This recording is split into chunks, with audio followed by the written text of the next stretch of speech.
मियां नवाज शरीफ साहब की आमद जो है वो ऑलमोस्ट कंफर्म हो चुकी है। आज वो शायद दुबई हों और दुबई के बाद वो पाकिस्तान का रुख करें। मियां साहब अपने वतन क्यों ना वापस आए? मियां साहब का पूरा हक है वो अपने वतन वापस आए और अपनी सियासत को जारी और सारी रखें।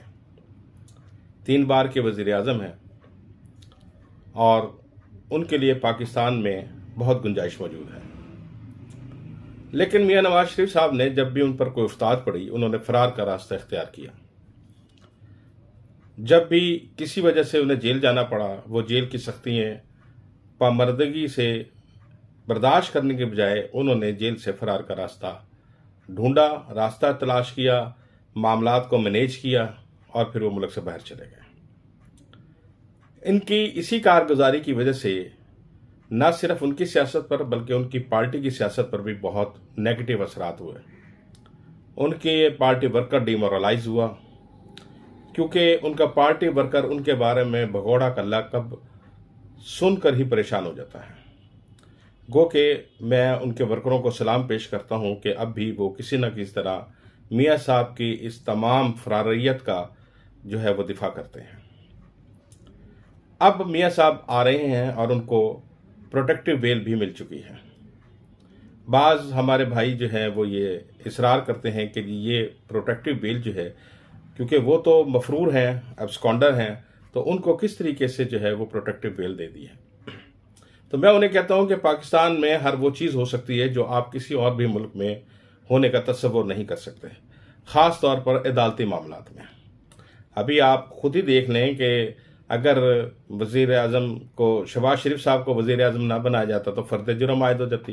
फ़र्द जुर्म आयद से बचने के लिए उन्होंने सारे मामलात को जो है वो मैनेज किया और अपनी तरतीब इस तरह से दी कि वो आखिरकार जो है वो मुल्क के वज़ीर आज़म बन गए। इसी तरह आप दूसरे मामलात में देख लें कि जिस तरीके से अदालतें हमारी जो हैं वो इन लोगों को तहफ़्फ़ुज़ फराहम करती हैं, वो अपनी मिसाल आप हैं। इस बहस में हम नहीं पढ़ना चाहते कि यहाँ कानून किस तरीके से जो है वो किसी बड़े को सपोर्ट करता है। हम यहाँ सिर्फ मियां साहब की आमद की बात करते हैं। अब मियां साहब की आमद पर जो सबसे ज़्यादा परेशानी जो है मुस्लिम लीग नून को है, वो ये है कि इनके लिए, उनके इस्तकबाल के लिए आदमी तैयार नहीं है, या इतनी बड़ी तादाद में ये लोग इकट्ठा करने में नाकाम रहेंगे कि मियां साहब की आने का कोई पॉजिटिव असर जो है, या एक पैगाम, वाज़ा पैगाम जाए कि पाकिस्तानी कौम आज भी मियां नवाज शरीफ साहब के साथ खड़ी है। मेरे एक दोस्त जो बहुत ही डेड वर्कर हैं मुस्लिम लीग के, वो इस बात पर बड़े परेशान दिखाई दिए, लेकिन मैंने उन्हें हौसला दिया कि भाई आप परेशान ना हो, तो मियां साहब के इस्तकबाल के लिए लाखों लोग जो है ना वो मौजूद होंगे। तो बड़े हैरानी से उन्होंने पूछा कि वो कैसे होंगे। मैंने कहा यार आप बड़े सादा से लोग हैं, मैं आपने जलसे करके देख लिया, आपके लोग नहीं आए, आपने बिरयानियाँ खिला के देख ली, लोग नहीं आए, आपने वलीमे सजा के देख लिए, लोग नहीं आए।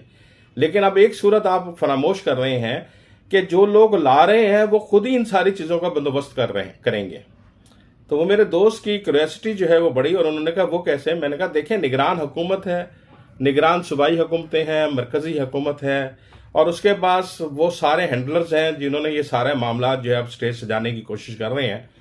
वो पाकिस्तान पूरे मुल्क की पुलिस फोर्स और रिजर्व फोर्स, हो सकता है रेंजर्स भी इसमें सादा लिबास में आ जाएं, और ना सिर्फ मीनार पाकिस्तान भर दिया जाए बल्कि एक बहुत बड़ा जो है वो इज्तिमा दिखा दिया जाए जो मियां नवाज शरीफ के इस्तकबाल के लिए वहाँ मौजूद होगा। खालिसतन पाकिस्तानी अवाम जो है वो इस मूड में दिखाई नहीं देती कि वो मियां नवाज शरीफ के इस्तकबाल के लिए एयरपोर्ट जाएं, क्योंकि 1000 कोशिश करने के बावजूद भी तहरीक इंसाफ के जो अवामी वर्कर्स हैं उनमें डेंट नहीं डाला जा सका।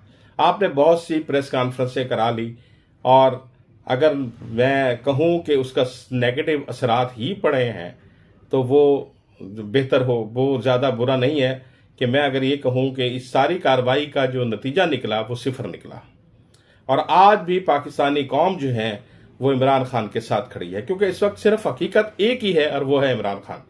और इमरान खान जो है वो जिस पामर्दी से उसने इस सारे मसाइब को झेला है, उसने उसका कद काठ मजीद बढ़ा दिया है, और यहाँ तक कि अब उसने तीसरी नस्ल भी जो है वो तैयार कर ली है, जो इन लुटेरों, इन चोरों, इन भगोड़ों के किसी बात में आने को तैयार नहीं है। लोग कहते हैं कि जनाब मियाँ नवाज शरीफ आएंगे तो मुल्क में पता नहीं कितना इनकलाब आ जाएगा। मियाँ नवाज शरीफ साहब के 3 दौर हम देख चुके हैं, यहाँ कोई दूध और शहद की नहरें नहीं बही।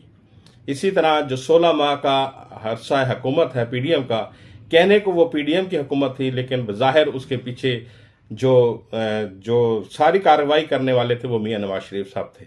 मैं अपने दोस्तों को याद दिलाता जाऊं कि ज़रा सी कोई बात होती थी तो मियाँ शहबाज शरीफ साहब जो है पूरे लाओ लश्कर के साथ लंदन यात्रा के लिए चले जाते थे और वहीं से मशवरे जो हैं वो हुआ करते थे। लिहाजा ये कहना कि जनाब मियाँ साहब आएंगे तो कोई इनकलाब बर्पा हो जाएगा, ऐसी कोई बात नहीं। इस वक्त मुल्क की जो मशीयत है वो आप सबके सामने है।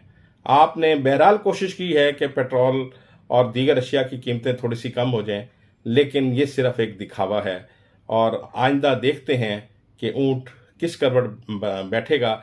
लेकिन ये उम्मीद करना अबस है कि मियाँ साहब आएंगे तो कोई बहुत बड़ा जो है वो इनकलाब बर्पा हो जाएगा या मुस्लिम लीग नून बहैसियत जमात जो है वो अपने पाँव पे दोबारा खड़ी हो जाएगी। मुस्लिम लीग नून का इखलाकी और सियासी दिवालिया जो है इस मुल्क से निकल चुका है।